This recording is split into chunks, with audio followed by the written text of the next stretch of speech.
Brittle hair. It is a combination of split ends, lackluster, dull hair, and frizzy hair.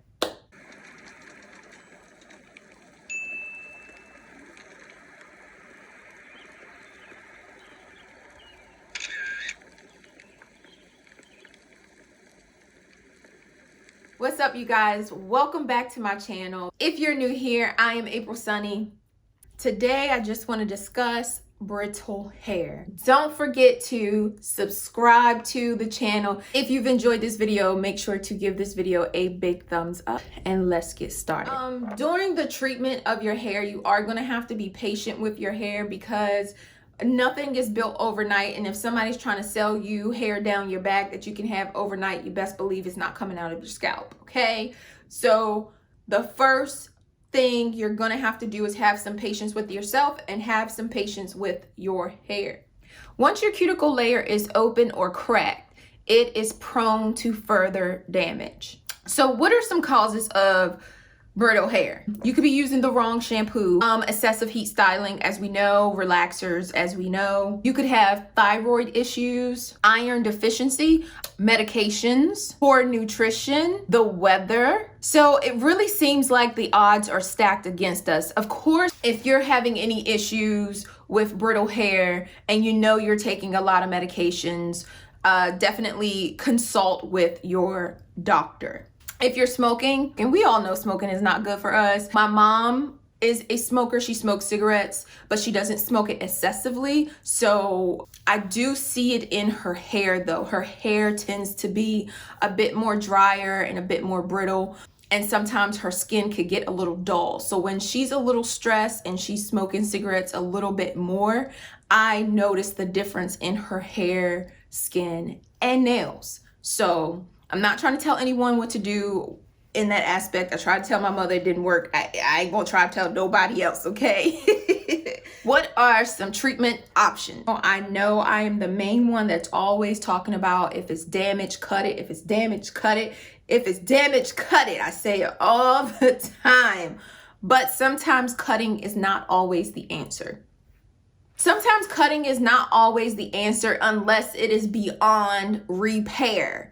And when it's beyond repair is when your strand itself is literally split. When the strand is broken or split halfway through, or there's a split end going up the shaft. Those are some examples of beyond damage. You just have to clip that before it works its way any further up the strand. So when you guys hear me talk about cutting damaged hair, that's what I mean. I always like to trim my hair for a fresh start.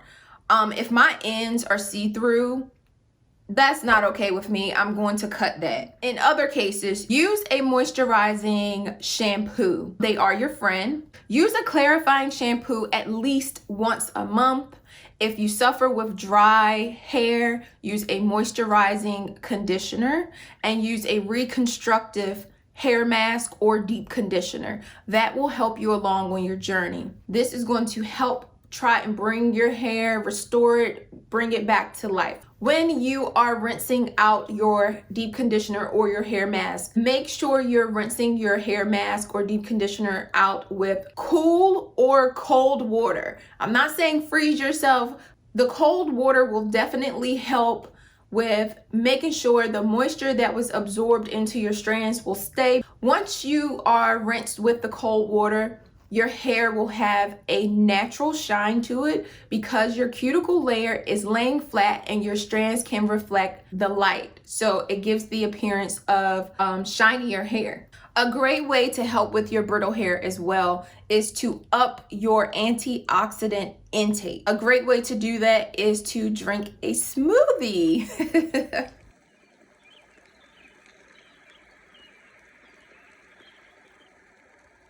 Now, an at-home treatment. People sleep on avocados. I eat a lot of avocados. I'm a Taurus, so, you know, if I'm making anything with food, it's going to hit my mouth before it hits my hair or my face. You know, I'm just saying. I like food.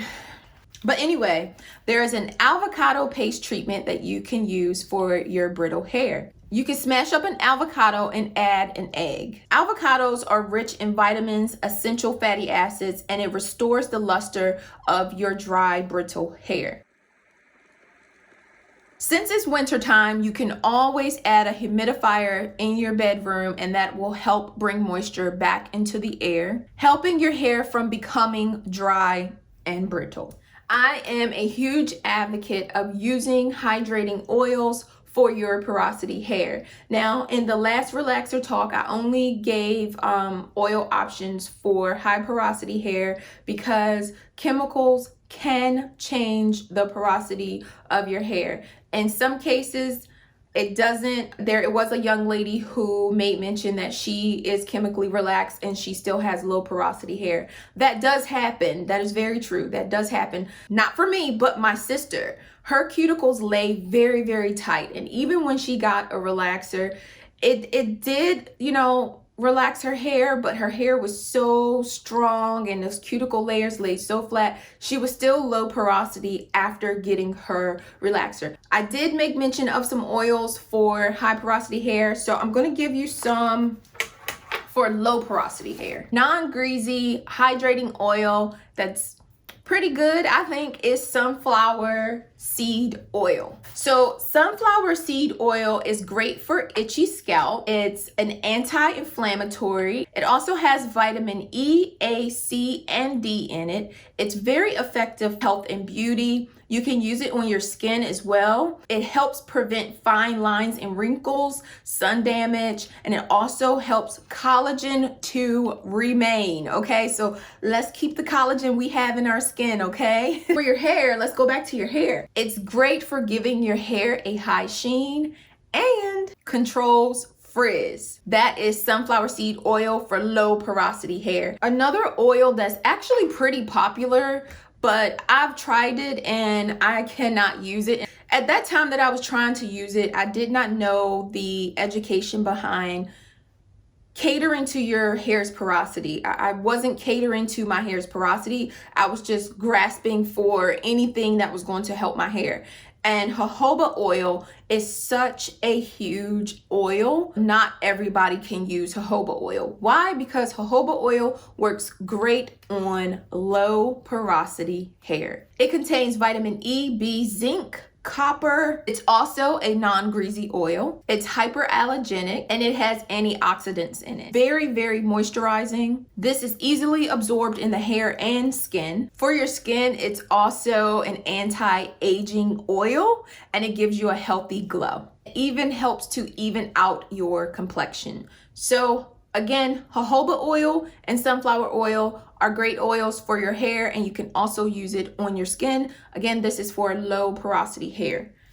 If you happen to be a bun connoisseur, and a lot of us are, that little low bun, and then when you have breakage, you're confused as to why, because your bun was supposed to be a protective hairstyle. It's not the style that's the problem. It's you not allowing your hair to ever have a break. That's the problem. Take your hair down a few hours a day and oil your hair with the hydrating oil. I put a little bit of coconut oil on my hair in the mornings, and I put a little bit on my hair at night. When I'm off of work or when I'm done doing whatever I'm going to do for the day, if my hair is in a ponytail or some type of bun, I do take it out. I massage my scalp and I moisturize my hair with the hydrating oil. I will leave it out. By this time, I'm already in some type of silk set, so it moving across my clothes is not gonna matter at all. It's still protected, okay? So I'll massage my scalp and leave my hair out, do whatever I have to do, and before bed, I will wrap it or put it in a low braid, or however, it could be a pineapple, however I do my hair. And then I put my silk bonnet on and go to sleep. That is to protect my hair from becoming dry and brittle overnight. Last but not least, If you do not take a vitamin, consider taking a vitamin. I take Nature something. I'll put it on the screen. I take Nature something. I have a GNC tablet, and then I have the GNC gummies. I actually prefer the GNC gummies.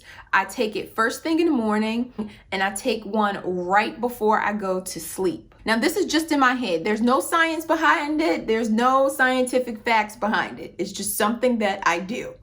Your body is recouping and regenerating itself through your rest. You know, when you're sick and you go to sleep, your body is healing itself. It's regenerating itself. So in my head, if I take that hair, nail, and skin vitamin before bed, it is using that type of vitamin and pushing it out to where it needs to go with ease. In my head, it works. I don't know.